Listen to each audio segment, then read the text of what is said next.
Ladies and gentlemen, welcome back.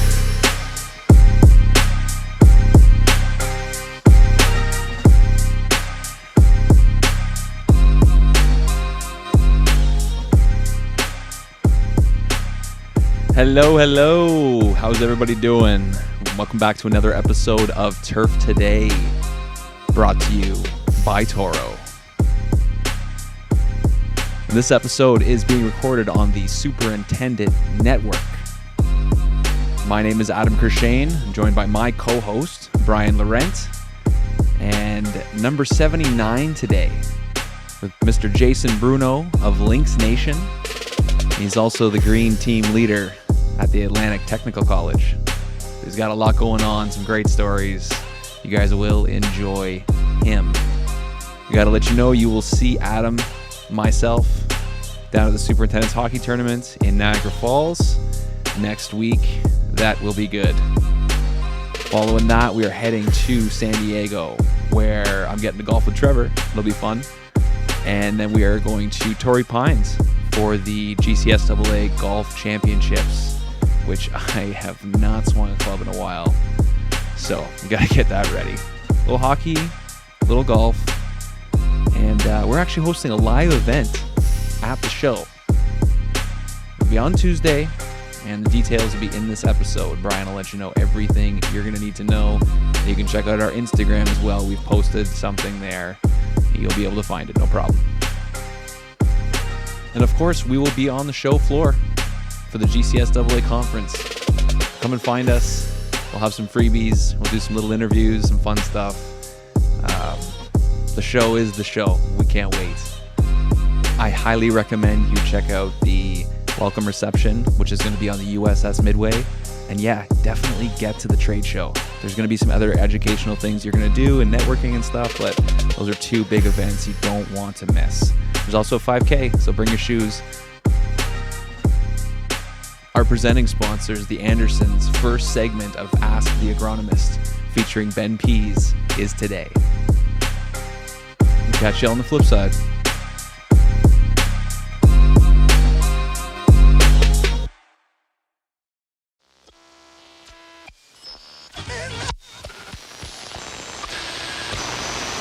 Turf Today is brought to you by Toro. Imagine a fairway mower that drives itself. A GPS-guided sprayer that's so precise it virtually eliminates overlap. Or a battery-powered commercial mower that can handle the toughest of grass from dawn till dusk. This isn't just a vision for the future. It's what's happening now at Toro. They're constantly working on solutions based on real input from real customers. So follow Toro on Instagram or X and stay up to date on how Toro is always solving and always evolving. Hey, buddy. Good morning. How are you? I'm great. How are you? Not too bad. Yeah, late Little, night out at the game last night? Yeah, it was a late night. Boys lost in overtime. It's always tough with an overtime goal because everybody stands up and leaves the building at the same time. So it's a mad rush to get out of there, and it's cold and snowing. And Was it a packed house last night? oh yeah, yeah. Well, you Was it? get somebody come like Ovechkin comes to town, it's always exciting. He's got a lot of fans that follow him, a lot of people that are fans of the Capitals because of him, because big name and stuff. And he's he scored in overtime last night, so he's only 21 goals away from breaking Gretzky's record. It's kind of cool. Yeah, you think he's going to break it this year? I mean, it's gonna be tight. It's gonna be tight. He doesn't play a ton. He mostly on the power play and stuff, but he does get chances. He got a few shots last night. So I don't know. It's one of those things. It's exciting. He'll do it eventually. Guy's a Yeah, machine. yeah, he is. It's unreal, man. He's ageless, which is crazy. Like that was one of those records you never thought would go down. I know. I like seriously. Gretzky has so many records, but to see that one get broken, it's kind of wild. And Wayne's been so great about it, right? He's like, oh yeah, he's gonna do it. Good for him. Can't wait for it. I'll be there. It's so great. Yeah, yeah. Wonder how many games it's going to take him to do it. Like when you get to that mark, you're 5 goals away or something, and Sports Center constantly switches over to see him chase it and all that kind of stuff. Wonder how many games he'll sit at like 1 goal away or something like Right, that. right. Yeah, it'd be kind of exciting to see how that all plays out. He's on a good team, so I'm sure they'll do it soon. Yep. What's going on in your world? What have you guys been up to? Just building bad habits, buddy. Building bad Staying up, habits. yeah, staying up too late, making the Watching mornings. shows. God, it's been so bad. Like since the holidays, the wife and I've just found a bunch of new shows to watch, and it's like okay, because you know how it is. They always end, the one episode with a big hook, and Hmm. and it's like, well, we're invested now. We got to stay up and watch another one. So same thing happened last night. We're up too late watching a new show. Next thing you know, it's like, God, it's midnight. We got to go to bed. Kids got to Yeah. get up, go to school in the morning. Like, we got to work. We got to do that. Ugh. So Yeah. yeah, we got to break. So we were having the conversation like Monday night coming up is the championship game. So there'll be our Hmm. last late night. We'll stay up. We'll watch that. We'll let the kids stay up. After that, it's back to the 10 o'clock bedtime. We can get up, get back to working out, doing all those things. So it's been rough, buddy. It's been Yeah. rough, It's okay to but have a little time off and break the old habits. But it is, you but can get it's, back into it. it's so hard to get back into it. I mean, we've talked about it a bunch. I'm definitely antsy and it's been good to be back on the road. But when you've got those habits and you're used to staying up late and all that, those 4 o'clock wake up calls hit pretty hard. So Yeah. Oh, they get you. Oh, yeah, what would be like your most favorite, most recent show you guys have watched? Landman, Landman. Okay. have you Yeah. gotten into Billy that Bob. yet? Yeah, it's so good. It's so good. We just finished the last episode last night, and then we got into another one on Netflix. I can't remember what it's called. So we started that one last night. And I think we're like 3 episodes deep or something now. So yeah, yeah, there's good. Have you gotten an ending recently? Yeah, I just started that as American. Is it Primeval or Primeval. Primeval? That's it. Primeval. Yep, Yeah. yep, yep. Yeah, that's a That's the one we wild started. show. There's a lot of killing in that, but man, I mean, that's how it was back then, though, right? It was Yeah, just like everybody was so ruthless and like, it's the wow. But Wild West. Taylor Kitsch, he's one of my favorite actors. Like he was in Friday Night Lights and John Carter. He was actually a Canadian hockey player that like went to New Oh, York really? City and became an actor. And so No way. he's the main dude there that's trying to help them in that show. Okay, Hmm. gotcha. I was gonna say, I wonder which guy he is. And I know what that's like though. You fall into a good show and then you're just thinking about it, and then the next day you're like, I got an hour here. Do I maybe slip in an episode? She won't know. Oh no, no. That's the one no in our household. If we start watching a show together, we can't stray. It's No, because then you're watching it yeah. over again, right? Yeah, that's it. Yeah. So yeah, some way she'll find out. So I Mm. don't even tempt it anymore. I've done it a couple times in the past early on in our relationship. I don't even test the waters anymore. Oh, Not fair even worth enough. it, buddy. It's good. I don't know. It's probably good advice. It's good advice Yeah. Yeah. Um, God, what was I just gonna say? about a Oh, show. no. I was gonna go totally off topic, man. We got our happy hour all lined up. Got to talk about that. Oh, yes, absolutely. That's exciting. Happy hour lined up during the GCS conference and trade show or whatever it's called now. Tuesday night, Whiskey Girl from 4 to 6:30 p.m. So we'll be sending out some RSVP information. Hopefully, a bunch of people can join us. Yeah, yeah, that's going to be awesome. I talked to a couple people that live down there and they haven't been to the bar, but they know about it. And it's a Yeah. bit of a famous spot down there. So I think it's going to be great for our group. Have some fun, get to meet a bunch of people in person and shake some hands, have some drinks. Should be great. Yeah. Yeah, it'll be nice. It'll be nice. So we'll provide some appetizers, SN members, we'll get some drink tickets, and then, anyone else obviously that wants to join us is more than welcome, and just go up to the bar and do your thing if that's what you're into. So yeah, Yeah. it'll be great. Be great to get everyone together and see a bunch of people. I know there's a lot of stuff going on, so that's why I tried to avoid any conflicts with a bunch of other parties because I know there's a ton of parties already going on that night. So hopefully this will be a way for people to kind of wrap up with the show, head over to Whiskey Girl, join us for a little bit, and then bounce around to the next one. Yeah, it's really good timing. Like we really, really wanted to do a golf tournament, but Uh, everything's like kind of booked up during the day with classes and everything you're going to do at the show, and then nighttime is all the dinners and all the big sponsored events and stuff. So it was kind of tough to find even a golf course that had lights for us to have an event like that. So this is kind of perfect. Have a little happy yeah. hour. Everybody can kind of prime the barrel and before they go out for dinner or before they go out partying. So it Yeah. should be a good time. Yeah, I thought I had a night course lined up, but was called out there and left some messages and sent some emails and all that, and then did a little more due diligence and come to find out that their lights aren't operable. So Hmm. the night golf thing went out the window. It just makes us so exciting for a couple years when they go back to Phoenix and we Yeah, can go dude. back to grass clippings. That's going to be an Yeah. absolute tournament.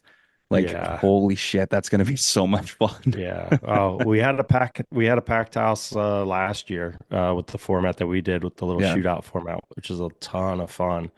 But yeah, I've talked to a few people and even talked to the grass clippings guys. Like that just needs to be an annual thing. Hmm. Just put it on the calendar, see however many people want to come out. We can tie some education into it, maybe some other golf while we're out there. Just make it a big networking event, education event, and have a good time with all the people. And the lights will work this time. They're Yeah. now Oh, tied into the city grid and the lights will work. yeah, yeah. They've made sure of that. So I actually just saw an announcement this morning. They're doing a live. One of the live teams is taking on one of the grass league teams. Sweet. That'll be Yeah, good. yeah. So like I can't remember who it is. Kevin Na, Danny Lee, and not sure who the other live team member is, but they're taking on the Muskies, which is Drew Kittleson, Drew Stoltz, and again the third name escapes me, but it's yeah the Muskies are like the first grass clippings open champions. Big names. Drew Stoltz obviously is on the Subpar podcast Hmm. with Colton Oast. So yeah, they'll have some action out there. I think that's coming up. I think they just announced it like within the last day or two, and they're doing it maybe as early as next week. I think under the lights, they're going to record it all and then push it out. So it should be fun. Watch that on the YouTube channel. It's time for Ask the Agronomist, presented by the Andersons. Okay, so first, Ask the Agronomist segment. We're really excited to have the Andersons with us on this segment. And joining us is our agronomist from the Andersons, Ben Pease. Ben, wonderful to have you on the podcast today. How's it going? Great. Thanks for having me, Adam. We're excited to give this a shot and get some questions answered from the audience or from the followers. Absolutely. Yeah, well, we're definitely going to have Ben on as a full episode to dig into some things about his career and what he does for the Andersons. And when I first met Ben, he actually told me about something that I'd never really heard about in the industry. It was a first for me. So we can't wait to get into your story, and we're excited to have you joining us. So we're actually going to kick it off with a question from AJ Foskey. AJ asked the best resource to help build a spray/fertilizer program. So what do you think, Ben? There's a lot of good resources out there, but I think first place you might start is look at your own program and what worked last year for you, what didn't work last year for you. Since no one really knows your property like you do, that's always a great starting point. Now that's not a starting point if you're coming into a new position, but if you've been there, look at your failures, look at your successes. This time of year, in most areas of the country, it's a great time to go to these off-season educational events. We've got a couple national ones coming up. Your regional ones are really good, and even the ones that are just hosted by your distributors, they usually bring in some really good speakers. Even if you just gain one or two things from a morning of talks, a lot of the stuff we're going to know. We've been growing grass for years. Nothing's terribly new every once in a while. So you maybe just remember something, or you do take away one or two good new things to build into your fertility program. I really like that continuing ed this time of year. Some other good resources are always your sales reps to some degree, but they do usually have your best interest in mind, and they've got some really good agronomic guidance. So they'll have manufacturer catalogs, which have a lot of good resources in them as well.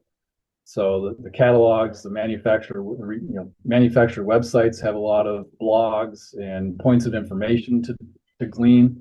You can work those into your fertility program. Another thing that I kind of draw people to is online tools.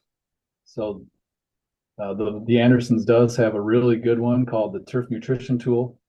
Yeah, Syngenta's got Greencast. There's growing degree day trackers that you can subscribe to based on your location. They'll tell you when you should be applying your fungicides and insecticides, things like that.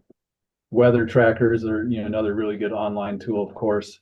Soil temperature is the big thing across most of the US in the springtime. So, watch that with any of these resources, or fertility or a spray plan. I like to think of it as, we're setting up a roadmap for the year.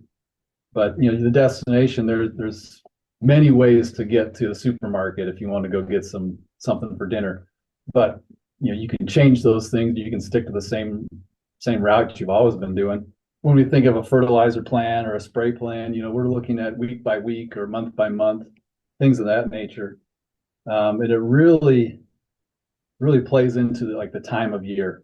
So time of year, what's the stress factor on the grass? Are we in July and it's hot and we've got hundreds of rounds a day, or is it October and we've got dozens of rounds a day and things are cooling down and going to bed? But when you're kind of thinking along that roadmap, what you got to place in there is your control products. So oftentimes you can do your fertility application at the same time as a control product. So you're going out with your spring pre-emergence, can you fit some fertility in with those applications, whether it be foliar or granular?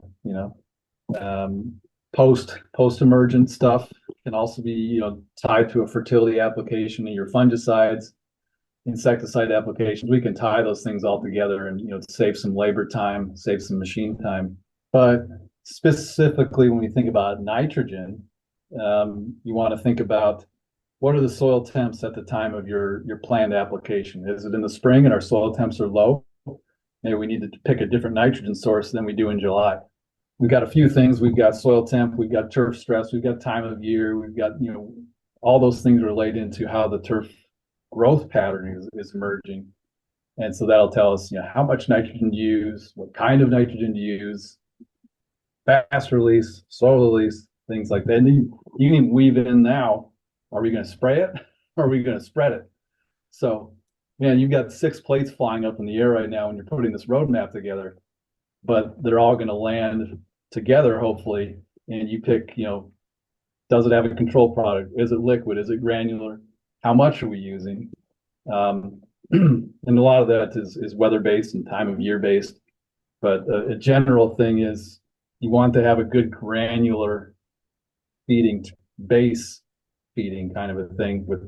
And then you can sprinkle in your foliar applications, through the summer months when maybe stress is higher, using that base nutrition to slow feed, but then you're putting little bits and pieces in on a spray program as necessary.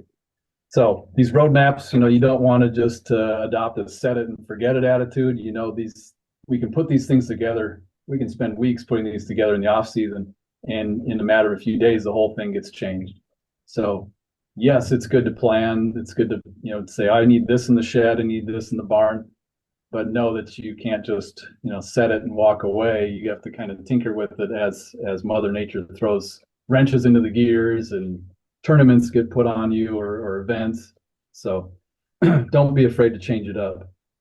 If you built that big program, what would be the best way to kind of sell that to your committee or your club? I think I like to go back to that compartmentalization idea. Sometimes, not all the greens committee members or owners are really tuned into turfgrass. And you just give them this big program. All right, I need 20 pallets of this, 10 of that. This is our general program. They're probably going to go, well, where is this all going? But if you break it off into, all right, for the greens, we're going to need these. And, this is your priority on a golf course. If the greens aren't good, we're going to put, a good chunk of our budget here, as you can see in this compartment, towards greens and maybe tees, approaches. And then here's our fairway bucket, and here's our general grounds bucket. So that's a good way to sell it to them, to kind of break it down, and then they can see, okay, yeah, the superintendent's prioritizing what the golfers are looking at, what they're interacting with for the most part. But I think another thing you can do for a greens committee or an owner is to give them some visuals. So if you go to some of these online tools that we talked about, you can show them growing degree days and teach them why you're applying certain things at certain times. Or if you want to show them how fertilizer works, you can go to the turf nutrition tool and put the products in there, put your location in, put your rates in, and it'll build you this nice, nitrogen release curve. So it shows them, all right, this application is going for 4 to 6 weeks, and then we start the next one, and you can see that they all level off throughout the entire year, going from start to finish. And if you're kind of building that out, you can't really, in that program, you can't indicate, well, here's where each application is with kind of a mark on the graph. You can say, all right, this date's where we're putting out our fertilizer plus grub control, because you don't want your fairways torn up by animals overnight or whatnot. Here's where we're putting out our pre-emerge to get rid of crabgrass, and give it to them that way. So they see, well, the problem is crabgrass or the problem is grubs.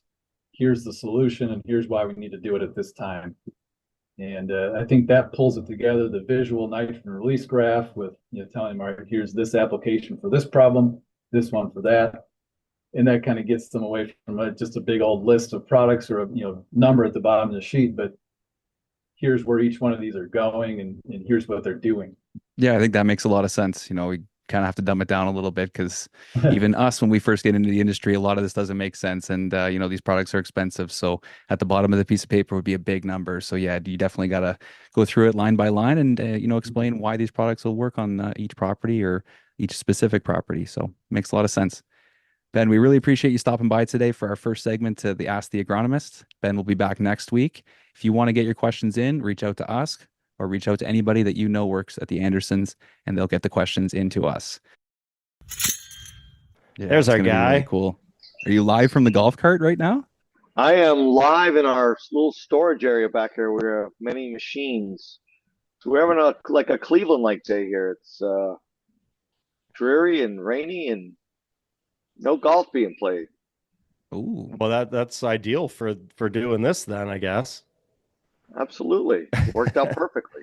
A Cleveland day for Florida is probably like 50 degrees, so I don't feel too bad for you.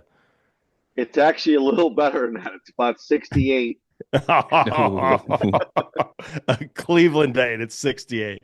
You're killing me, man. You're killing me. It looks like Cleveland, so. Okay. little gloomy out there, huh? Yeah, a little gloomy. What's going on with you guys? Getting back after it, man. Just getting back after it. So getting rolling with the podcast. The visits are starting. So I'm going to be back down in your neck of the woods here end of February. So we'll have to connect and maybe get out for another round of golf. Awesome. Where you headed to? I'm not 100% sure yet. I know the Elbow Room will certainly be a part of the I was going to say, you guys are going to meet down there for sure. Yeah. Panther National might be a good one for you to get to. Ooh. Yeah, I might. That would be a good one. I'll have to reach out. But Steve Airbar is always a good one to talk to. I can help a little bit. I know who's doing PR over there for Panther right now. So no, that'd be cool. I appreciate it. So Jason, for those of our listeners that don't know who you are, just go ahead and give us a little introduction of yourself. Well, I'm Jason Bruno. I've been in South Florida since 1981. Started in the agronomy business as kind of a grunt back in 1987. Were you guys even alive in 1987? I was. Oh, you were. Adam was. I was in the works. So yeah, and so on our campus here, we built. Most people know me as the Lynx Nation guy, which is that's fine. That's the Spider-Man version. This is the Peter Parker version you're talking to. So that's so good. We built this little golf facility on our campus in 1990, and that's kind of how I got involved in the game. Really, I was a BMX racer for most of my young life, and so I didn't really know much about golf other than watching the '82 U.S. Open at Pebble Beach when I was working as a busboy. But other than that, I didn't really know much about golf, and so that was kind of my introduction. And then once we built this place here, I got the bug, really started to learn more about Bermuda grass, and then they sent me off to be educated through the IFAS program at UF. That's a local Fort Lauderdale branch. And I worked a couple of PGA Tour events early in the 90s, Honda Classic. Actually saw Tiger as an amateur playing in the quarterback challenge on a Tuesday afternoon with Bernie Kosar, Phil Simms, Dan Marino, and Mark Rippon. Wow. Not many people knew who Tiger was. This was I'm thinking it was 1993, if I'm correct. It was 92 or 93, and just skinny little Eldrick Woods, about 5'10", 120 pounds. And he was playing the back tees, and they were playing the, whatever the men's tees, and he was, hitting it 50 yards by them then when he was 130 Oh my pounds. So gosh. Just bombing it. Could you yeah, imagine what his NIL deal would be right now? oh, it'd Jeez. be insane. So yeah, so that was kind of my whole like early beginnings into golf was, learning how we built this little facility here, and then in I guess it was probably late '90s. We had a horticulture program here where they taught high school students, how to become part of the golf course industry, and then in the evenings they'd have like a certification program for people that were in the industry, and they closed the program, and then the whole baby became mine. So that's when I became like, pseudo superintendent. Um, and so here we are, 30 some odd years later, still grinding away. That's such a great story. So why stay? Is there something that's really kept you at that property? Or, obviously having the whole school aspect is great, but why never move on? Well, I think, there's a lot of when you get involved in any kind of an institution like this, um, you kind of live, eat, and breathe it just like somebody at a golf course. If you find a real good one, you kind of, if it isn't broke, you don't fix it kind of thing. And they've taken care of me here. And, if you're around long enough, you get a lot of flexibility. And that's allowed me to branch off into the media space and start Links Nation and travel. And so through seniority, and just having a lot of hours built up, I've been able to kind of branch off and sort of do my own thing as I transition out of this industry into that one. So it's been perfect. It's been great. That's really nice. So, yeah, tell us a little bit. You've mentioned it a couple times now. Tell us about Links Nation.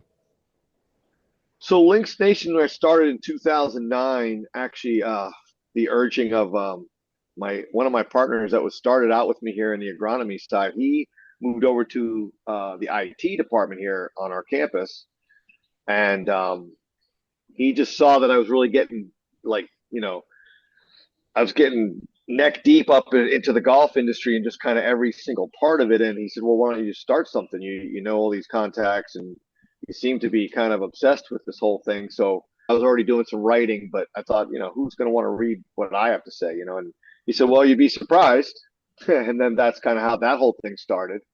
And then it just kind of grew from there. Like you guys know, anybody that starts something like that, you have your own doubts as to whether anybody's going to really want to pay attention to what you're doing, but you realize pretty quickly that if you have something worthy to say and it's of interest to people, they tend to tune in. So here we are sitting with you guys. So And what kind of stuff are you doing with Links Nation? I know you do, a bunch of interviews, reviews, all that kind of stuff. I mean, what are you doing with it?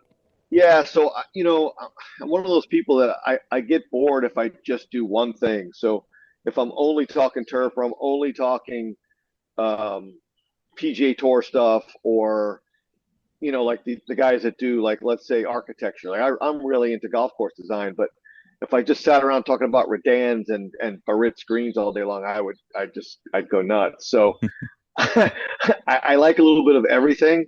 I like the travel side. I like, visiting resorts and talking about what they have going on. I love doing equipment reviews, and who doesn't love getting free stuff, right? Like, a shaft came from Diamana yesterday, and I still felt like a 10-year-old getting a Christmas present. So, um, who doesn't love all that stuff? I love all of it, So, um, every aspect of it, from doing interviews with, coming on shows like with you guys and testing equipment, and every day every day it's something different with Links Nation. So today it could be I might be going to the park like you guys, where I might be testing out some gear. Tomorrow I might be interviewing Nick Price. The next day I could be talking with you guys. The next day I'm on a plane. It's just sort of like it kind of never stops, and it kind of feeds on itself. So, as long as people want to keep paying attention, I'll keep putting out the content and visiting these wonderful places. The day we played together, he was actually wearing brand new shoes, right? Somebody had just sent you brand new shoes, and it's just like, holy smokes, I what a think sweet job. I think it was Painter that they literally just come out of the box. They just arrived at my office like 10 minutes before I was leaving to meet you guys. I was like, well, no better time to, test these bad boys out. So the new Jason Day gear, I guess, is what it is. Ah, there you go. Yeah, Painter's a really cool company. That one of the founders, Michael Glancy, he was the golf shoe designer for Under Armour for years, where he'd work with Jordan Spieth on every single model, every year. And he would spend copious amounts of time with me, like showing me every part of the shoe and how it works and, why they put this in the shoe. And then when he left and went to Painter, I said, well, if he's jumping ship, there must be something good going on here. And evidently, like Painter's like, a lot of people don't know who they are yet, but they're kind of jumping off the map. All you have to do is try on, a pair of their shoes, and you'll know immediately, like, oh wow, these are pretty cool. So yeah, that's what the shoes were that day. So yeah, When's the new shaft going to be put into play? When are you going to test that thing out? I'm trying to decide whether I'm going to put this shaft in my 3-wood or in my driver. So maybe I'll have to call Mitsubishi back and say, are you pushing this as a driver shaft? Because if so, maybe I'll put a Titleist tip on it and put it in my driver. But I struggle with 3-woods. I don't know. I guess I'm not the only one. So I'm kind of tempted. It's sort of a high launch, mid spin. I'm struggling with what club to put it in, but it'll go on one of them soon. I'm not sure which. I'm getting ready to head to the PGA show, so I don't know if there's enough time for me to make a gear switch here, but maybe when I get back. You going over? You going to play in the skin game over at Winter Park? So I start my week off at the new Nick Price course called Saletta over on the west coast of Florida with Andrew Harvey from Golf Atlas. And then we go over to Champions Gate on Tuesday, and we're playing at the international course. We're doing something with Omni and Buffalo PR. And then the show starts Wednesday, so it's just kind of crazy 2 days of wall-to-wall meetings. And then a couple cool dinners, but I can't disclose what they are yet, but maybe another podcast we'll talk about what those, they're kind of embargoed at the moment, regarding some new courses overseas. Nice. And then Friday we do Winter Park 9. We do a morning round. We do a brunch at the Briar Patch in downtown Winter Park, and then we do the Friday skins in the afternoon. It's kind of how we cap the week. Yeah, it's not a bad way to go. Busy week. You almost need a vacation from the vacation. You guys know how that is. That's one of Brian's 100%. favorite lines. Yeah. Yeah, it's like one of those deals where you're having a great time, you're crazy busy, but then you get back and you've got to grind at home, and you're just like, I really need some time off from what I just did. So Jason, take us back a little bit. Did you go to school for turf, or was it something else and then you kind of transferred over? No, I actually originally went to school for commercial art, and after about a year or so, I dropped out because I just, there's a lot of stuff going on personally and in my family, and I just was lost. I just didn't, I could see I didn't want to do it. I took some business classes as well. And I'm like, yeah, that's not me either. And then I met my wife shortly after that. So we kind of did everything sort of backwards. We, started a family pretty early on. I've told you guys I have kids that are in their 30s, and then I, took the job here, and then they educated me once I guess they thought I was worthy, and they sent me to school. So I did some stuff at Broward College, and then did some stuff over at the UF IFAS campus here in Fort Lauderdale. And so that's how it all pretty much came together for me. I kind of did it a little, but you know what? It wasn't a bad way to do it because I learned kind of the manual side of it first. Like I always say, maybe you shouldn't be an architect of any kind, whether it's buildings or golf courses, if you never ran a piece of equipment or put a shovel in the ground. Like it's kind of good to know the practical side of it before you start, making big decisions. You know what I mean? So it actually worked out pretty well for me that way. I'm not sure if I would encourage other people to do it that way, but if you don't know what it is exactly you want to do, in my case, I wanted to be a pro BMX racer. And, that didn't pan out. So there's a very select few that could have, earned a living at that. we did it a little bit backwards, but I don't think I would change a thing if I had to, if I had to go back. I think I'd do it exactly the same way. What was it about the game of golf and this industry that really, really hooked you? So, I think initially that I go back to when I was a busboy at this Italian restaurant, this old Italian guy named Dominic. With the U.S. Open was on the TV, and I was just running around cleaning tables and serving garlic rolls to people, and he stopped me and he said, "Hey, just stay here for a second, just watch this." And it was Tom Watson and Jack Nicklaus battling down the stretch at Pebble Beach, and I remember thinking to myself, I was like 15 years old. I remember thinking, one day I'm gonna do that, and I'm gonna go to that place, which was Pebble, and just like stuck in the back of my mind, and then it was probably I don't know, it was probably almost 10 years later, 7 years later that um, I was here at this campus and we started building this golf course. And I thought, wow, if I have my own golf facility, there's no reason why I shouldn't now is the time for me to take up the game and learn more about golf courses and turf and all that. Because it was all there for me to have at my disposal, right? Like I'd come out on a Saturday after work, bring a bucket of balls, and I would just hit this par three over the water until I lost every single ball in the water, and then I'd go home. And then and you'd lose 30, 40 balls pretty quickly when you didn't know what you were doing. And after maybe 6 months of trying to figure it out, and the guy that ran the program here, he sold me his Lynx Parallax irons, and so I was no longer using like ladies Chichi Rodriguez clubs, and and so once I started figuring out how to hit the ball over the water and fairly somewhat accurately, I was hooked. I was hooked. I could come out here with a dozen balls and play all day long. So I think that was pretty much it. And I needed a competitive outlet once I had stopped racing BMX, and I was raising little kids. I needed something still to kind of keep my juices flowing, but where I wasn't getting hurt or where I wasn't traveling very much. I could just I could go to the local driving range, whatever, with my daughter and go pound balls for an hour and then go home. And I think that it was the right time, right place. Just it was one of those things. I love being outside, so it was just a perfect storm, I think, really. Do you have any cool stories from being a BMX rider? Like any great races or big crashes Oh, or I have anything a fun? lot. I have a lot of cool stories and humble brags and crashing, stories. I Nice. mean, A lot of scars for the oh, girls. oh man, thank God my wife didn't have a problem with all these scars I have because yeah, I have plenty. I have plenty of them. Yeah, I mean, we had our fair share. My last year that I raced, we had our daughter was already like 1 year old. I told my wife, I said, look, I'm gonna give it one more go, and then then I'll be done. And so my goal was to win the state championship and get the number one ranking before I retired. And I was lucky enough that it came down to the last race, and I literally beat the guy I had to beat by I must have beat him by a foot, and that's how I ended my racing career. So it was pretty cool to end that with a state title and be done and all that, and kind of walk away like John Elway style. Yeah, So, just right off into the but sunset. that's 1990. That seems like a different lifetime ago now.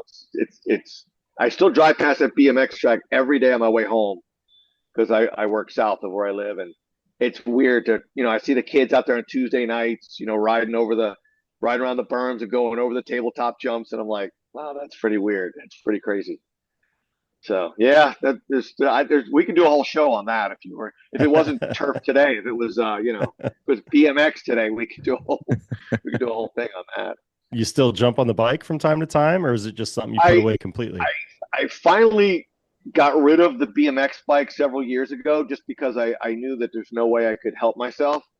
But I did get a mountain bike, and so I haven't ridden in a while, but I definitely want to get back into it. Um, but it's weird because you can never really take that hell rider out of you, even if you're old. You just still kind of have that same mentality. Like you see a curb or you see a little dune somewhere, you just want to hit that thing and catch air. And I'm not sure if I crash, I'm not sure I could survive the crash. So I've kind of just stayed away from that right now. Yeah, golf seems to be like what's pushing my body to the limit these days. So I'm probably not ready for a BMX outing.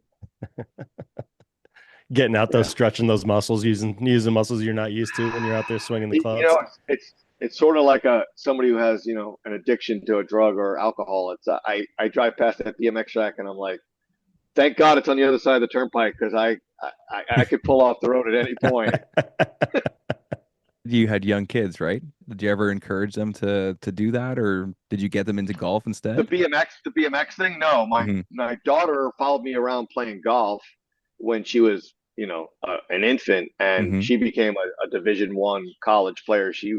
Yeah, she was the talent. I mean, she won her high school district championship with a 69, and went on to get a scholarship at Florida Atlantic, and yeah, she was, yeah, it was good. The golfing thing actually took off to her because she was Hmm. really the talent in the family. So now she's got 3 kids and she's raising them in Augusta, Georgia. So she doesn't play a ton of golf, but when we get together, we still she could probably still go out and shoot 77 at any point without having touched a club for 10 years. It's very discouraging. That Yeah, drives yeah, me nuts. My yeah. I brother's the know. same way. He's the same way. He can go pick it up Yeah, without touching a club for 2 years and shoot 78. Like, what are right. you So doing? your dad, This so, isn't so your fair. dad probably takes pride in that. Like I kind of take pride in my daughter's, athletic skills, but at the same time, it's like, if I took off, 10 years, I probably wouldn't be able to make contact. Right, right. Forget how to hold the So thing. yeah, pretty much. Yeah, that's how So it is what? for me now. I don't think I played since I was with you guys, and I went out and Oh played man. yesterday to get ready for the show, and I was like, wow, dude, you're like a 15 handicapper right now. No idea what I was It's doing. hard. It's hard. And then you feel bad when you get teamed up with someone for a best ball or whatever, and you're a 6 that's playing to about a 20. It's I got that I get Skins it. game next Friday in Winter Park, and I'm like, am I gonna be a donator? It's probably You've a won a pretty good couple chance. skins out there, haven't you? I've seen some I stuff have. on Instagram where you've Yeah, I've done won some I've done cash. well, but that was a few years ago. So Okay. maybe we gotta stop working so much and start I playing know, some more man. golf. Yeah, Yeah, That's sort of my goal in 2025 is to play a little more golf. I went to TGL the other night, went to oh, Tiger's sick. debut, and I was covering that, and that got me a little psyched up. I'm not lying. Like it got me a little bit geeked up to get back out. how was that That was a cool. experience? Was that cool to be a part of? It really was. That facility needs to be seen to be believed inside there. I know, like TV. I don't know what I did see the first telecast, and then Tuesday I was there live. It's a lot different live than it is, watching it on the telecast. I'm not sure exactly why that is, but that place has to be seen to be believed. It's really incredible. It really is. I don't know how they came up with that rotating green with all those pins underneath it that they can change the undulations, and it's really something. It really is.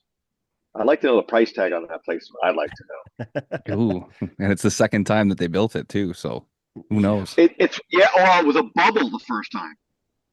So it was a bubble, which like some of those like indoor football practice facilities, and we had like a massive storm here, and they had a power failure, and the whole bubble collapsed. Yeah. That was probably a blessing in disguise, though, because they probably realized that what that facility wasn't all that sustainable for as big of an enterprise they were trying to pull off. So it's probably better that they did like a brick and mortar because it's quite like before the show starts on ESPN. There's quite a bit that goes on operation wise to get everything together between the camera angles, the little drones that are flying around in there, the slabs of turf. I don't know if you guys saw. I posted the like 6 foot cubes of turf that they insert that they use as tee boxes in there, and they use like heavy equipment to move this whole thing in.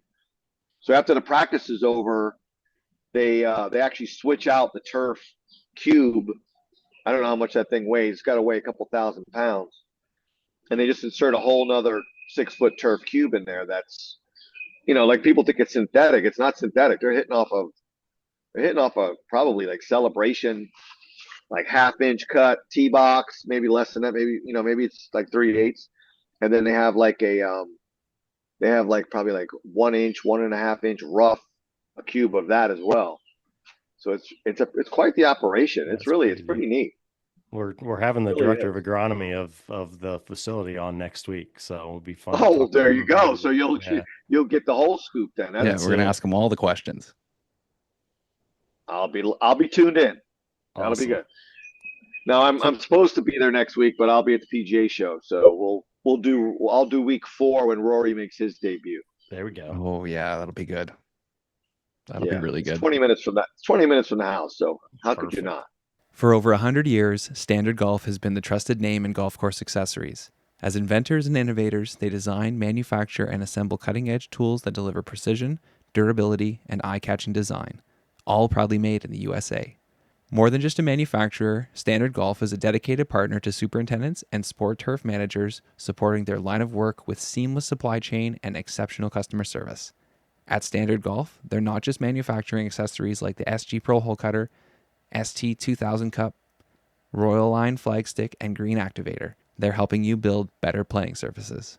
Standard Golf, crafted for superintendents, driven by innovation. So of all the things that you cover, Jason, I mean, you cover all aspects of the industry. What's your favorite one to cover? So like genre wise or just a specific event? No, just what part of the industry? I mean, you do the turf side, you do the architecture side, You you do know, the business of I, golf. I probably it's probably two things.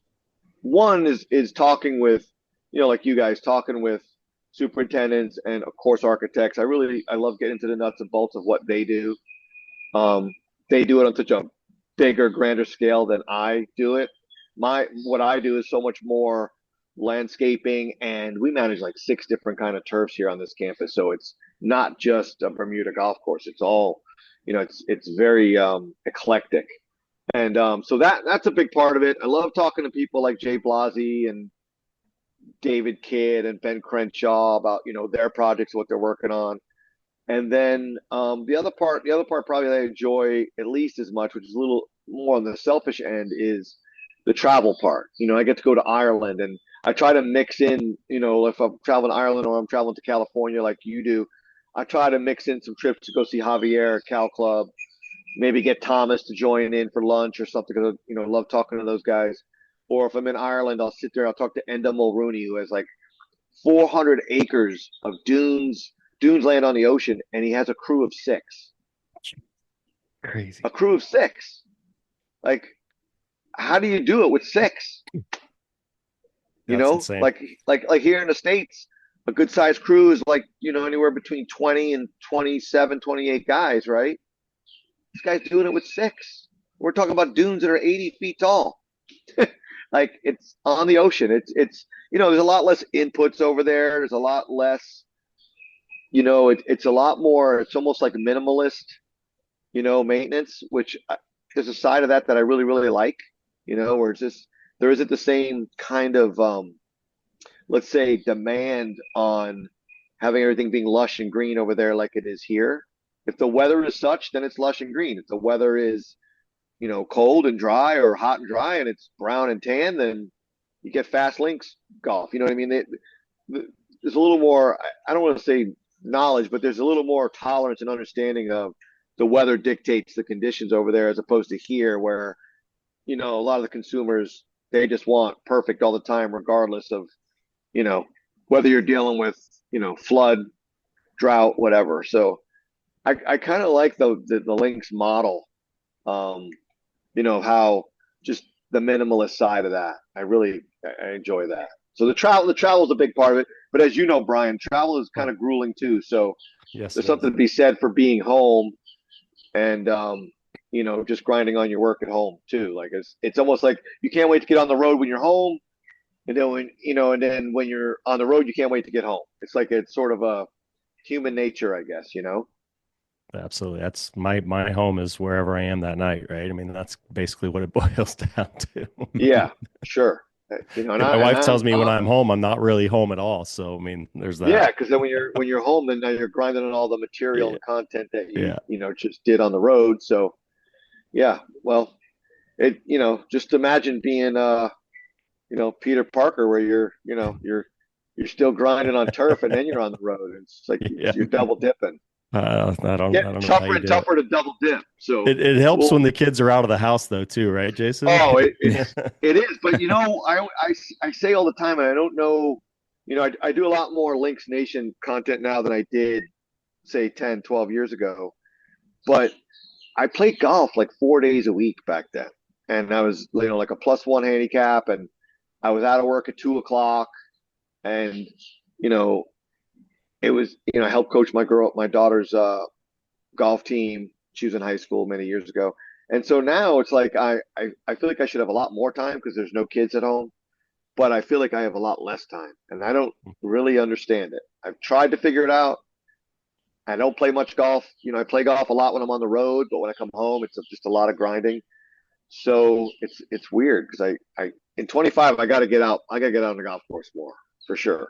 There's no time because everyone keeps sending you more stuff, and you got to, try and Populate figure it it. all Right? out. I mean, That's it's right. not a You bad got, problem, but Jason. Yeah. it's not a bad problem. You get more shoes, you get more shafts, Yeah. you get more drivers. You got to go. You got to get out there and You got to go hit them. What's your golf closet look like? Cool. Well, the shoe part of it is it's a little bit obscene. I try to keep paring that thing down and purging it. I got to find more people that wear my size. Um, but we'll talk about that off air.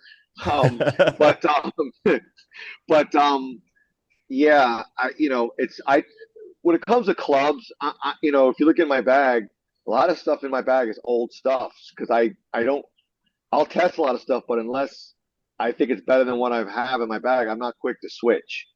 Maybe drivers I am, shafts I am, but like when it comes to like irons and wedges, like I really don't switch unless I find something that I really like. So if it's something I've tested and it doesn't stay in my bag, I'll usually give it away on Twitter or or to a friend or whatever. It'll get tested and then somebody else is the benefactor because I don't like having a lot of just junk laying around. Other than shoes, I have a hard time getting rid of shoes. Clubs, not so much. Like if a club doesn't work for me, I have no problem. Like there's no sentimental, feelings. It's out the door. So, I'll give it away to a charity. Something that's going on. If I see somebody doing something online, I may donate the club to charity, and they'll sell it off and make some good use of it. So it goes somewhere. Right on. I wanted to go back a little bit. You were talking about the different crews, and I know we've interviewed a few people from overseas, and the common thing over there is smaller crews, more experience. So sometimes when you hear Yeah, that there's 8 or 9 guys working on a course, it's kind of wild. So I'd love it to is hear wild. about your course and your crew. What kind of things do you guys do there? Do you have an assistant? Do you bring in people to train them and kind of help them move on? Yeah, so we have our crew it's a six person crew, 6 guys, all range in age from 33 to our oldest guy is 66. He's about to retire. So we got to find somebody to fill his shoes because he's that guy that, he's just dependable, great attitude. Everybody loves him.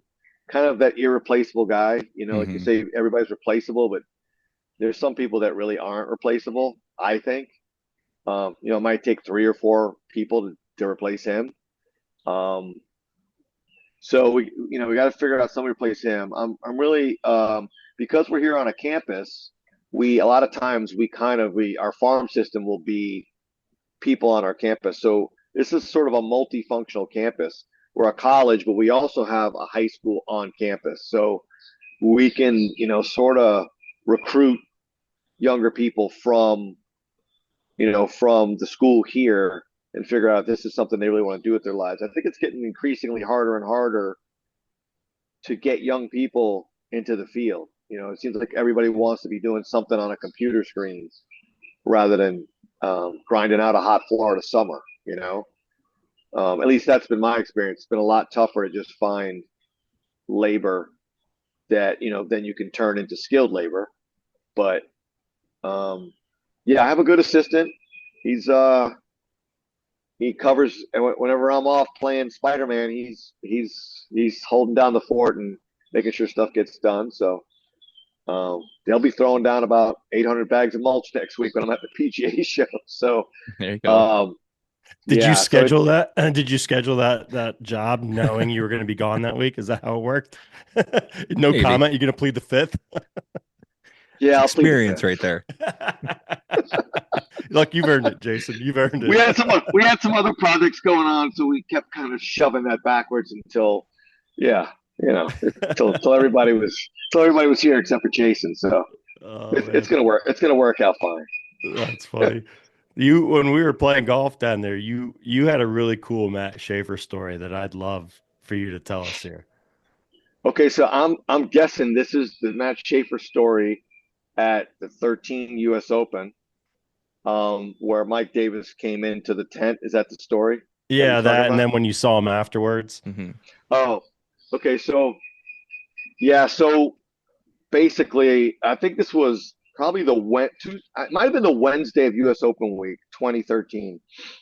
Um, in the morning, Mike Davis and I think it's Darren Brevard, I think, came in the shop and they were telling Matt that they needed to cut down, and it's too tall. We want you to take like an inch and a half off the rough, and so this comes kind of on the heels of Matt Schaefer had been on the Golf Channel, like I think the night before, and everybody's saying, well, Marion's like 6,800, 6,900 yards. These guys are probably going to tear the place up. It's wet. We had rain that whole week.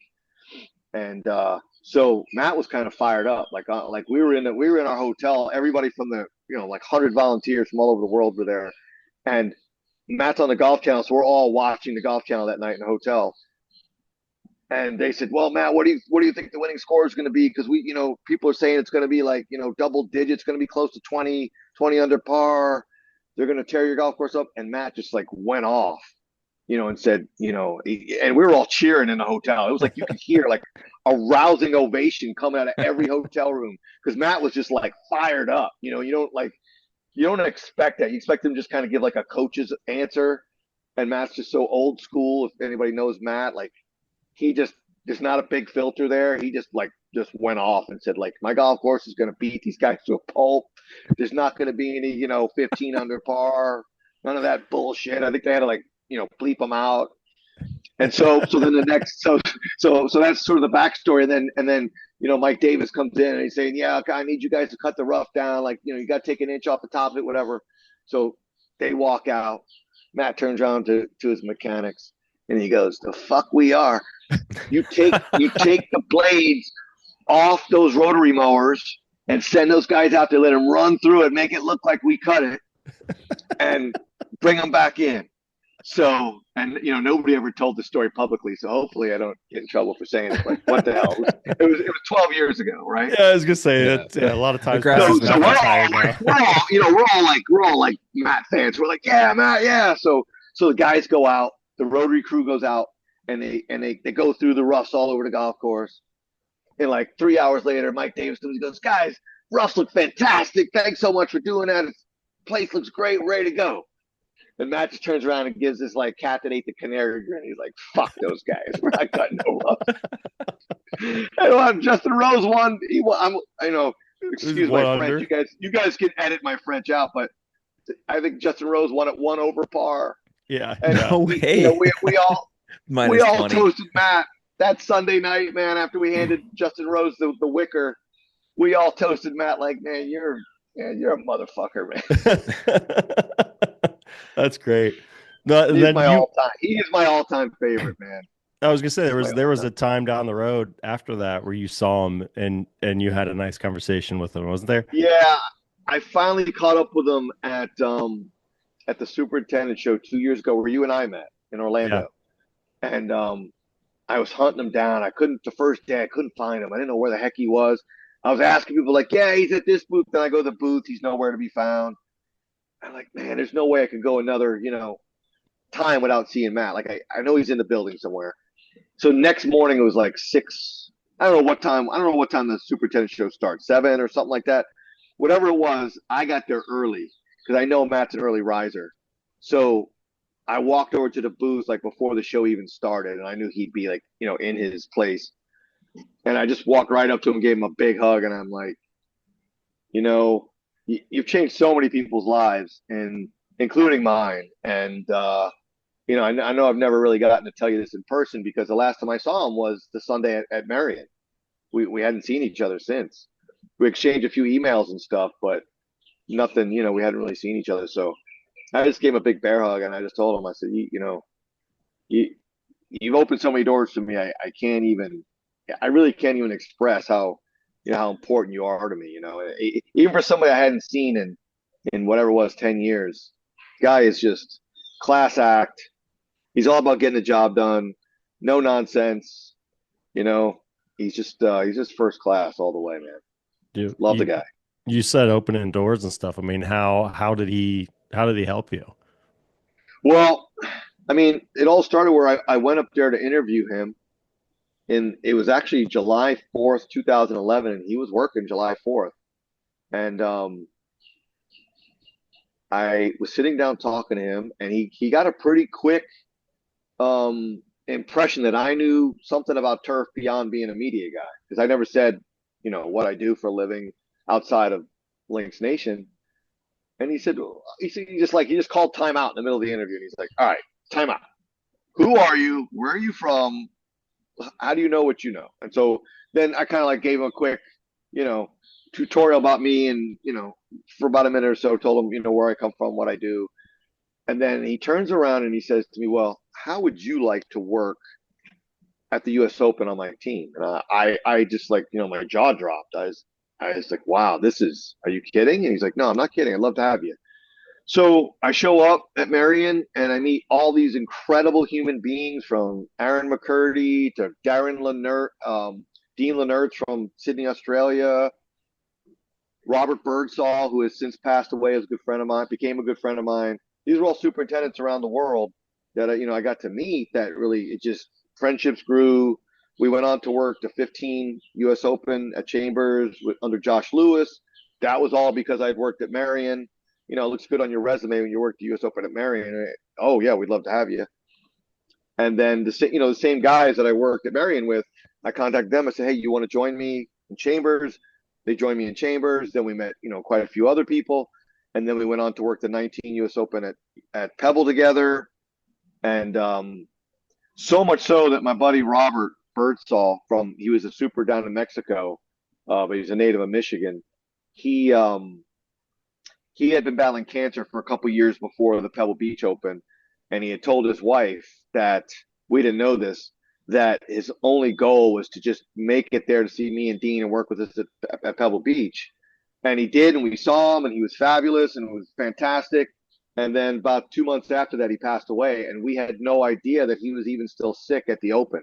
Man, He looked wow. great, he worked great, and then I got a call from his wife that he had passed away, and that his dying wish was just to be able to make it to the U.S. Open, and he did. So, yeah, kind of a bittersweet story, but I'm so glad that I got to meet him, that we got to become friends, and that we got to share that time together. So, yeah, and that's all Matt Schaefer. Like, without Matt Schaefer, I don't know any of these people. Don't have those experiences. From the kid that was working in the Italian restaurant in 1982, watching Pebble Beach on the TV, to working, to raking that bunker on 18 every morning, is like, it's like, wow. It just was, like a full circle, all because of Matt Schaefer. So, he didn't have to invite me to work at that Open. He could have just did the interview with me and drove off in his cart and said, "See you," and that would have been it. But he reached out, and I thought that taught me a lot, I think, that day. More important to be a mentor and lift people than it is to, you know, get what you're trying to get out of life. It was just it was a good moment. So that's Matt Schaefer for you, man. That's all Matt, you know. That speaks a lot about his character. I think that's pretty common in this industry. A lot of the leaders that we Yeah. talk to, and you've seen, a lot of different angles through golf. And I just want to ask you about the networking side. How important do you think that is, not only on the golf course, but in the whole industry, surrounding the support that we have? I think it's everything, because those guys, people like John Riley over at Longboat Key Club that I know you guys know, um, those guys like just love sharing information. Um, and it's like a fraternity, even me not being, in your typical golf course setting, I could reach out to any of those guys and ask them, any kind of help, information. If I want to come take a visit, pick their brains, play golf, whatever the case may be, even if it's just, sit down, have lunch, see how they're doing. Um, the whole industry's like that. And I'm sure you guys have had the same experiences that I have. And that's probably why I'm still in this industry 38 years later. It's just, it's hard to get it out of your blood. And when I do finally transition, into just the media side, it'll be bittersweet for me too. Those guys are all, I consider them all friends. They're all just wonderful people. It is definitely the best part of the industry. And yeah, we wouldn't be here if it weren't for people helping us and, the network of relationships that we've established, kind of helping us and encouraging us and pushing us along. So it's certainly the greatest part of this industry. I think everyone we talk to is pretty much says it's what they enjoy most about it. So that's Yeah, great. yeah, and you're so fortunate to have grown up with your dad, and so Yeah. that's like part of your DNA and part of your, who you are. And so that I think that's a testament to your dad and what the industry's done for him and how he's transferred that to you. And then, from the first moment you and I met, I almost felt like you were like a brother. You know what I mean? It was like we were like two kindred spirits. And so I think that happens a lot in the industry. It's sort of a magical thing. It's like pixie dust. It's like it's hard to explain, but it's there, and it's the reason why people that tend to the land are some of the most special people you're ever going to meet in the industry, I think. Yeah, absolutely. I gotta hear this Tiger Woods Porta John story. So, all right, I'm going to make it kind of quick. So it's so when we were, again, it's another Marion story. So me and Dean from Sydney, Australia, we became fast pals when we met. It was just we were on a 3-man crew that was cutting the driving range the week of the Open. So every morning, me, him, and trying to think, Keith Porto, I think was his name, he was the employee at Marion that shepherded us around, and we'd be in the dark every morning cutting the range. So the cool part about doing what we were doing was we were done every morning before the first players like came out to the range. So we had the whole day to kind of like screw around, and Matt made sure that all of us had like incredible access, like probably more access than we should have had.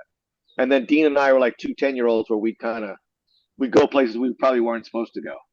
So we were actually kind of like we were sort of hiding from this USGA. We called him the Nazi because everywhere we went, this guy was like a traffic cop trying to keep us from going somewhere. So anyway, so long story short, I'm with Dean. He's from down under, and every time I'm with him, I'm doing this like horrible Crocodile Dundee accent thing. And usually I get home, my wife's like, "Do not do that Australian thing anymore. Like, drop it." Just walk around going, "Good day, mate," all over the place. And so we kind of somehow got into the players shuttle. Like I don't even know how the hell we did it because at Marion everything was like there's no like typical setup. It's everybody like the neighborhood is like where everything is. All the homes are like we're like one home is like the hospitality area. One home is like a makeshift like the locker room was like a tent. So they don't use like Marion's historical locker room there. Like I guess because everything in the clubhouse is being used for some USGA purpose. So we somehow snuck onto the player shuttle, and we're in the shuttle with like I don't know if it was like Justin Rose and a whole bunch of other players. And we get out and we're walking around, and then we see. I said, "Well, Dean, I gotta go use the restroom." He's like, "Well, the only restrooms around here are the Porta Johns." I'm like, "Okay." So we started heading towards the Porta John. There, and it's Tiger and Stevie Williams like right in front of us. I'm like, "Oh shit, there's Tiger, right?" Everybody's like, "Damn, there's Tiger." So, but there's nobody around because it's a player's area. And so Stevie goes back towards the shuttle, and Tiger's like goes to walk into the Porta John, and my buddy Dean goes, "Tiger's gonna use the Porta John," and I'm like, "I guess so." So I go in the Porta John right next to Tiger, and I'm in there taking a leak, and I'm assuming he's taking a leak. And I'm in there just like acting like a goofball going, "Tiger's in there. Tiger's freaking in there taking a wicked piss." And I guess Dean's out there waiting for me, and Tiger comes out of his Porta John, and he can hear me in there just ranting like a lunatic. And he's like just giving he's giving my Porta John like the 10th degree. And I walk out like a minute later, and Dean is on the floor rolling with laughter because he's like, "Dude, you had to see like Tiger was like beside himself looking at you in there, just talking like with some stupid, down under accent, which is horrible." But so that's kind of the Tiger story. Was That's great. I got another Tiger story too. I could tell you really quick. At the 19 U.S. Open, when I was done with my agronomy stuff in the morning, I was doing media work, and I'm on the range and I'm filming Tiger. I'm just shooting pictures of him warming up. And out of the blue, not Steve Williams, who's his caddy now? Fred Jay Couples' LaCava? caddy. LaCava. So Joe LaCava comes over. Joe. Joe turns around and makes a beeline straight for me, and I'm like, oh, what the hell is this? He gets right in my face, and he goes, if you don't quit that shit you're doing, I'm gonna have you thrown out of this tournament. And I'm literally just sitting there taking pictures. Like, I don't know what I was doing. Maybe the shutter was too loud or something. No clue. But he's like, I could like smell his breath. His nose hairs are like poking me in the eye. And he's like grilling me, about what. And I said, what was I doing? And he goes, you know what you were doing? And I'm like, to this day, I don't know what I was doing. And I saw Tiger at the post conference the other night at TGL, and I literally wanted to raise my hand and go, "Hey, what was I doing at Pebble that got you so pissed off?" But I didn't, of course. But so yeah, those are my Tiger stories.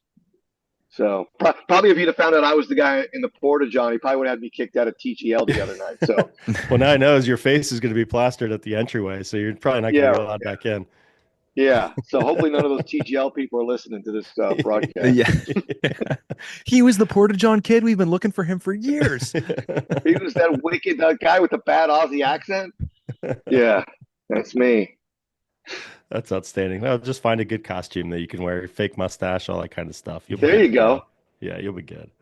Yeah, that'll work real well. We'll work that out. Yeah, so you coming back down? We're going to go play the park again?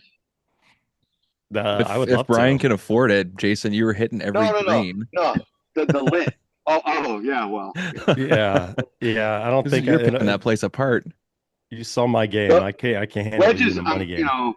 I'm a +5 with a wedge in my hand, but you get a 6-iron in my hand now. I'm about a 15 handicap. So you got all that practice in the backyard with your little wedge game area. That's it. That's it. Now maybe I need to like bulldoze the neighbor's house so I could like start hitting longer clubs or something. Because just build a tee on the other side of their house. They'll be fine. Bryson DeChambeau it. Yeah. Just we actually had one. We had one of those before my other neighbor sold his house and left. We had a tee that went back 120 some odd yards, which was kind of nice because my green was like the size of a thimble from back there. So it was only 120 yards, but it looked like you were hitting to like, somebody's patio. That's how tiny it is from that distance. I love it. That's awesome. Yeah, but he moved, so now it's just me and my little 60 and 70-yard shots. So it's the most important part of the game. I got to get out to that grass clippings out in Scottsdale, man. That looks insane. You do. Oh, yeah. Let's go. I got to get that on the list. I'm going back out to California in a couple of weeks to go play Golden Gate Park again. So nice. I'm really excited about that. Yeah. So you've had an ace out there, haven't you? Oh. Yeah, on the 8th hole, opening media day. So that was pretty cool. I think they need to put a plaque out there. They should. Were you the first hole-in-one on the property? I was the first hole-in-one on the 8th hole. Oh, that's a plaque. So I think that deserves at least a flag. Like, absolutely. I'm gonna like, hey, like what's going on here, folks? Like at least a flag. Let's go. I know you don't drink, but did you have to pony up for the rest of the crew out there? Well, I think I probably told you the story. The great part about it was media day, right? So there was nobody there other than just like media, Jay Blasey, and some golf writers and some friends, whatever. And so they had coolers of drinks everywhere. So after I made the hole, like, drinks are on me. There was coolers of drinks everywhere up there on like the first tee. So yeah, that's perfect. Great. Go get a drink on me. I think the only other hole-in-one story that I've heard that is as good as that with the free drinks was when Gil had the hole-in-one at the opening of his new one out in Coachella area. He was playing with some of the owners. They had their like first round out there, and Gil made an ace. They didn't have, the bar wasn't open. None of the facilities were open. Yeah, so you get away cheap. It's a terrible rule. The guy that makes the hole-in-one goes broke. Like, who came up with that? It's terrible. Great shot. Empty your wallet. I'm gonna see Gil next week, so I'm gonna ask him about that. That's good. You have to. You have to. Yeah, Were you gonna see? You gonna see him at the show? That's one of those things you can't talk about. Yeah. Okay. We'll drop it. But we can talk off air about it, or I can send you a message about it. Yeah. Love it. But it's publicly embargoed at the moment, so I got it. I'm sworn to secrecy. So with everything going on, Jason, what's the thing you're like most excited about that you've got planned, whether 25 or beyond? You got anything big in the works? That's a good question. I'm actually working on like being a partner with executive golf tours. So that'll be like a big part of my next, sort of venture as I transition away out of this side of the business and more into the media side is I'll be doing a bunch of I'll be sort of in for lack of a better term, I'll be kind of a chaperone on some of these overseas tours in Scotland and places like Portugal. I can't wait to go see and talk to the turf guys over there and see how they do it, and that's really what I'm looking forward to the most.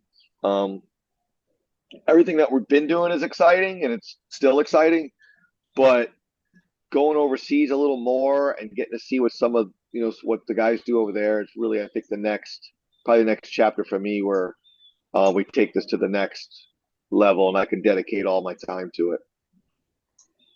Nice. You'll have to start a podcast too. Gonna have to get behind the mic. You know what? I have found that it's a lot more fun to be a guest of podcasts than to be a host of podcasts. Mm-hmm. This is what I've learned. I've done quite a few podcasts and I've done some radio spots with like ESPN radio and some different locations, and it's a blast to come on for 30, 40 minutes, and it's like having kids. It's a lot better to be a grandparent than a parent. I've learned that. I learned that too. I didn't really want to be a grandparent. I didn't care about it, and now that I am, I have 5 grandkids. I'm like, I would have just skipped the first part, just do this part. Adopt a 22-year-old or something, or the podcast thing. You gotta get guests. You gotta have everything ready to go and edit, and I could just come in and just be like the guy who eats the food and eats the cake and goes home. Someone else's party. I love it. Yeah, it's fine. Yeah, I like you guys. I like hanging out with you guys. If you need a guest, just call Jason. He'll be on. That's it. You got stories for days. I love it. I do have stories for days, and we can next time we have dinner and we play some golf, we'll have some more stories. Well, I'll be reaching out to you. I'll let you know the dates that I'm down there, and we'll connect.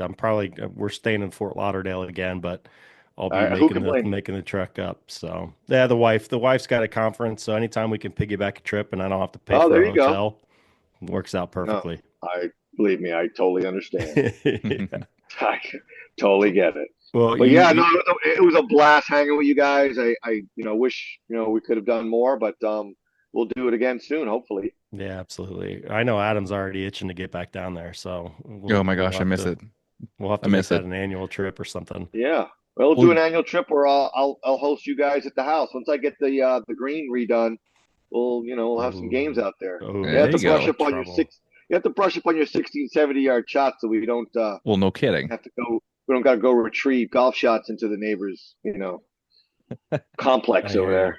I hear you. Well, you were earlier dropping some names that you're going to be talking to: Nick Price, Jay Blasi, David Kidd, and all that. So we appreciate you slumming it with us here for a little bit. Oh man, come on! This is as good as it gets for me. Man. This is a blast. I love it. Before we let you go. Yeah, go ahead. I'm sorry. I was going to say, no, just before we let you go, is there anything we haven't covered you want to talk about? I'm trying to think if there's anything we haven't covered. You're not going to San Diego, right? You're not going to be down for the GCS? I wish I was, but it's sort of like Peter Parker only gets to, pick and choose one or the other. And so, the PGA, my claws are so deep in the PGA show that it's just something I can't miss. Now, if the superintendent show is somewhere local or close by, even if it's somewhere on the East Coast, it's not Orlando, I will, I'll be there. But if it's, on the other side of the country and I'm already going to be in California in second week of February, so it's just didn't work out schedule wise. But I was going to say, you've got another dream trip coming up to California, don't you? I'm excited. We're going to do, this one's going to be more of a trip with my wife, because we had some things in the family happen over the fall that made it difficult for us to celebrate some things. But we're going to go and celebrate. We're going to go see Jay, and we're going to go play Golden Gate. and we're gonna go see his new course out in Livermore, Poppy Ridge, which Yeah, that is looks cool. done.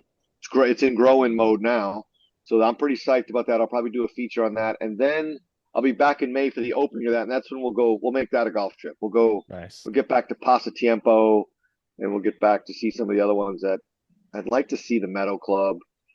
There's a couple out there that I Meadow still Club haven't. is so good. If you know anybody who wants to throw me a bone for Monterey Peninsula, like I still have not been on that property. If there's anybody listening who wants to, host me in May at Monterey Peninsula, I'm not bashful. There you go. There you go. I, Can't you know, pull I'd a just be rated happy card to, or anything. to be honest, I'd just be happy to walk the property. I Yeah. don't need to have sticks in hand. I just want to see the property. Yeah. Um, Yeah, I was gonna say we yeah, talked about that when we played. I mean, that's my favorite thing. Like yeah, I'd much rather go walk a nice golf course, than play it sometimes. It's yeah. just Because sometimes when you're playing it, there's all these expectations, and you're not paying attention to all the little things that you would yeah, because you're so concerned with birdies and bogeys. yeah. And it's like you just lose, you lose the focus of all the details of what's going on around you. So I'm just as happy to walk a golf course now as I am to play it. Yeah. And then you can leave in a good mood too, which is always nice. This is true. Like you're never disappointed if you're just walking the place. So that See, is true. sometimes though, if it's me, like I know I'm like, all right, I'm gonna hit it there, and then I'm gonna chunk it over into that bunker, and then I would just make 6 in the hole, and I'm out. I'm out. So you saw my game. Oh I see my it now. God! Come on, I man. can see it now. That's I can see it now. that's wrong. That's just Yeah. wrong. Can't think Well, like that. this has been awesome, Jason. Greatly Oh, thanks for appreciate you having taking the time to join us, and look forward to connecting here, hopefully in another month or so. I'm excited, man. Thanks for having me, and it was great to see you guys when you were down. Let's do it again. Yeah, well, you boys take it easy when you're down there, okay? Don't call Jerry and Yeah. start inviting him to your parties or anything. Good old Jer Bear. Love it. Awesome, Jason. Thanks, Well, hey, guys. thanks again, buddy. Appreciate you. Yeah, All thanks right, so talk much, to you soon. Jason. All right, All right, take care. Turf Today is also brought to you by the ultimate soil and plant health technology, Apex 10 by Green Nature. And Apex 10 puts the power of nature in your hands. This is a product you got to try out, and we are about to launch a giveaway with Apex 10 on our Instagram to get some products in your hands. So look for that. It's coming up pretty soon. We want to be able to get some products out there so people can start believing how good this is. Check them out on Instagram at Apex10Life. That was great. What a beauty. That was great. Yeah, he's got some cool stuff going on with Links Nation. So hopefully all of our listeners should go check it out. A lot of cool course reviews and interviews with superintendents. He's got some neat things going. Like I said, I mean, he touches all parts of the industry. So any golf geeks out there, he's got it, a little bit of everything for you. It's cool that he loves the agronomy side, knows so much about the science of the grass and everything. But then, he starts talking about the different things with the golf clubs and the shafts and everything. So he's involved in every aspect of the golf world. It's really cool. Yeah. I think it's awesome. I mean, he had no background in golf whatsoever, right? I mean, he just started picking it up and playing the game when they built a little golf course at his campus, and now he's like, at one point, like you said, a +1 or something. I mean, that's incredible. That's incredible. Yeah, fall in love with the game. It'll do that to you. Yeah, it's incredible and frustrating all at the same time. That someone take it up that late in life and they get all the way down to a plus. Like, God, man, what am I doing wrong? Yeah, I used to always ask some of the older members at our course, so do you get better as you age? No, fuck no, you get worse as you age. There's nothing to look forward to. It's always more frustrating. Oh man. People are probably getting tired of hearing me complain about my golf game, so I should probably stop. You'll be fine. I'm excited to go play at Torrey. There's a couple of great courses there with Aviara and some of the other spots. It's gonna be a lot of fun. Just to be down there with the weather and everything too. It's such a great break. Oh, and we get the team up out there. People are gonna see some content from us out there. Yeah, teamed up playing in the best ball and the scramble. Yeah, give people an inside look what that's all about. Yeah, we're gonna have I gotta cameras start getting into the I gotta get into the indoor nets here, some simulators, and start grinding away, buddy. Yeah, we can't embarrass ourselves out there. Oh, it's gonna be fun. I had a lot of fun Yes, when it I will. played in the one in Orlando. So it was one of like the best weekends I've ever had outside of, my hockey stuff or doing things with family. Like it was just something I didn't expect. And then you get down there and you're like, holy shit, this is so cool. Like they Yeah, pull it's out so all the fun. stops for everything. It's not like Yeah. anything is, oh, where do I go or what are we doing here? It's just like all laid out for you and all taken care of, first class all the Yeah. way. And that's amazing. I mean, it's just a testament to the behind the scenes work done, in partnership with the GCSAA and Toro. It's what 400 players, I think, spread out over 4 or 5 different sites. So just, the logistics of managing one site in a big tournament for one location is challenging enough, but to do it spread out with that many players on that many properties, it's amazing what they're able to pull off and accomplish with that event. So I'm psyched for it. Can't wait to get out there. I've got some golf lined up for Thursday before the show, get some practice rounds in, and then hopefully you and I are able to go play somewhere Friday, and we head into the weekend of the tournaments in prime form. Yeah, yeah, that'll be nice. Yeah, I have a feeling I'm going to have to reload on some golf balls by the time we get to Saturday. So Possibly. I'll come out with 2 dozen, and by Oh Saturday I'm man. going to need to go back to the shop and support the municipality there at Torrey. Hmm. Yes, and for anybody listening that's going to be a part of that, we're going to have cameras and microphones and stuff. So if you guys want to get on the mic or get on the camera or get a picture or something like that, we're trying to get a ton of content for ourselves and for Toro and for the tournament and everything. So the more you can get involved, the better. Don't feel like, oh, those guys don't want to talk to me or they don't want me on camera. Like get involved, Yeah. grab us. We're friendly guys. We want to meet everybody. We want to shoot the shit and get to know you guys. So don't feel like we're not people that can't be approachable or your story's not important. We want to be able to highlight everything. So it's gonna be a lot of great content down there. And if you want to be involved, get involved. Yep. Yep. Absolutely. And then, come showtime when the show floor opens up, we're going to be cruising around with some cameras and microphones there as well. So, if you bump into us when we're out and about walking the floor, stop us, say hey, and get up on the mic.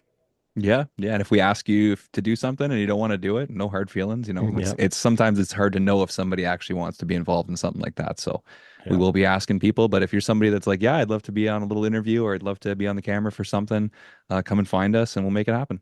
Yep. Yeah, it's going to be fun. Can't wait. It's hard to believe it's only like 2 weeks away. It's coming up. This is our busy time. Like I got the Ottawa show next week, taking some videos, and then we head down next weekend. We head to Niagara Falls for the hockey superintendent's hockey tournament, which I just keep getting more messages and more texts about it. So I think it's going to be a lot of fun. We did hear that the Michigan team pulled out, which is very Oh, unfortunate. no. Very unfortunate. They always have a great team, good group of guys. So I don't know, something must have come up with them, and they can't make it. But it's going to be a competitive tournament, and we turn around and we fly to San Diego after that. So Yeah. lots of content and probably lots of beers, but I'm looking forward to it. It's a busy That time of usually year. makes for the best content. Usually does. Yeah, that's true. Yeah. Yeah. Yeah. How pumped are you for the hockey tournament? Excited. I've heard that some of the teams have been beefing up their rosters, so I don't Oh, know. It's going to be fun. Like it's always that it's a fun tournament. You're down there to network and get away and be with your buddies and stuff, but then it gets really competitive too. So it's like it's a bit of a double-edged sword. so do you have to like check everyone's credentials to make sure they're not bringing ringers in and stuff? Like, they just getting former professional hockey players and stuff like, oh yeah, he's on our staff. Sure. From what my understanding was, it's supposed to be anybody that's in the industry, maybe somebody that's slightly removed from the industry. So I played pro hockey with a couple guys that grew up in the turf industry and they live in Toronto. So they're on our team. They meet us down there, they play Mm, with us. So they were greenkeepers. They have worked at the golf courses. The one guy's still in the industry. So you kind of got to be careful. Like I couldn't just call my buddies that I play senior with and be like, let's go to Niagara Falls and win this tournament. Like you, yeah. you kind of have to be in the industry a little bit, but there's ringers I from don't time to know. I mean, time. a guy that grew up in it's a lot to play. I mean, it sounds like it's a friend of a friend. Like if you know somebody that works in the turf industry, you can play almost. Come Yeah, on, man. yeah, maybe. I mean, they just want to get more Yeah. people down there, right? The more people that get Yeah. involved and want to be there for that, because it's a Tuesday, Wednesday during the week. So if you're not working in the turf industry and get the time off to go do this, it's kind of hard to make it work in your schedule. So Well, I I don't know know. that the great one plays a lot of golf and he's got friends that are superintendents and, part of the industry, so I'm sure he can still skate. Maybe he'd He want to could, join your team. he may be, yeah. Sneak him in there. He'd want to be down in Niagara Falls at the last week of January. It sounds ideal. Oh Sounds my God. great. Yeah. The non-tourist time of year, it's gonna be fucking cold down there too. My God. Yeah, it is. That's all right. You'll be indoors most of the time, right? Yeah, no, it's gonna be a lot of fun. There's guys you don't see all year or talk to all year, and then you get to see them at the tournament and stuff. So it's Yeah. yeah, no, And it's gonna be a you good guys one. have a big hotel, right? You all stay in the same place and hang out downstairs after the games. It's a joke. Like the way that they have that hotel set up, anybody that's been a part of that, it's amazing. It's just like getting to be kids again for a few days. Yeah. They're just like, here you go. Like if they had mini sticks set up at the rink, I bet, or at the hotel, I bet you guys would play. Yeah. Oh, it's too good. Too good. Sweet, man. So what else you got cooking then? You got the show, you got the hockey, and then just a bunch of family stuff, huh? Yeah, that's pretty much it. I All know right. it's my wife's kind of taking the bull by the horns right now, and being a busy time and having to travel a little bit, it's a lot of it's on her, so Yeah. she's gearing up for that. It's kind of tough, right? Because going away, it's going to be tough on her, but at the same time, like you have to go. It's part of your Yeah. job, and we got to go and do work, and it's important for us as a family for me to work. So it's kind of tough. I always feel bad leaving, but you got to do it. So I'm Yeah. really happy that we have that we have a great relationship and that she's so good with the kids and she's able to kind of support me when I do go away. So we're lucky that way. It would be hard to do a job like this if you didn't have a supportive wife. And I remember my superintendent telling my wife on our wedding day, he was like, you're marrying a guy that wants to be a superintendent. Like your life is not going to be regular. He's not going to be home when you want him to be home. Like as long as you understand you're signing up for this, like, and so she's always had a bit of an understanding. And the fact that I do work at the golf course, but I can be home, a little bit more often to help with the kids is helpful. But couldn't be able to Yeah. do it without her. Yep. No, absolutely. It takes a support system. That's for sure. So Mhm. very, very lucky. We're both very fortunate there. So Yeah, and it's just a testament to getting into this industry and all the support that we have. We talk about it all the time, beat it like a dead horse, and we wouldn't be here. And Jason talks about mentors and stuff, and I was sitting there thinking about it was one guy. Like I've had so many hockey coaches and I've played with so many guys that were older than me that were helpful to me and stuff, but there was one guy that made me fall in love with this industry and made me want to do this. And he pushed me and he helped me with everything that I asked him to help me with. And those people are so special. And that's why they do this job. And that's why they don't ask for all the credit or they don't, they're not doing it for the money. They do it because they love it and they have a passion for it and they want to pass it on. So it's yep. amazing. Yeah, this industry is more about growing people than it is growing grass. So Yeah. that's what makes it so fun. Put that on a Absolutely. t-shirt, Brian. Yeah, it's a little wordy for a t-shirt, but yeah, I hear you. I hear you. Yeah, no, it is special. Yeah, I think we all have those people in our lives that really pushed us and it got us to where we are. And I'm personally very grateful for all those people that have helped. 100%. 100%. Well, buddy, I guess people, if you're still listening, I don't know how many listeners we still have at this point of the show at the end. Next week is Tanner Kaufman, the director of turf at the TGL SoFi Center. He is going to be coming on. You're listening to this on Tuesday, maybe Wednesday. We're interviewing him on Friday. So you're going to have a few days to send in some questions. We'll put up a question box on Instagram. But it's a whole new ball game with what he's got going on. So if you got some different questions or interesting things you want to know about, let us know and we'll definitely we'll ask him because it's going to be a fun one with him. Yeah, absolutely. I can't wait to hear all about that facility. So it'll be very unique. It's going to be interesting. So if you have questions, send them to us and we'll get them out of him. Yeah, can't wait to hear. That's going to be a fun conversation. So, all right, bud. Well, you have a good one. I will talk to you. We've got next Friday, right? Next Friday, yeah. If something comes up before that, I'll let you know, but should be good to Beautiful. go. All right, man. You be good. Okay, you too.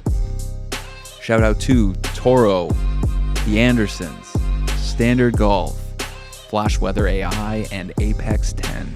You guys are the best. Keep those reels sharp, everybody. We will see you next week. Be good.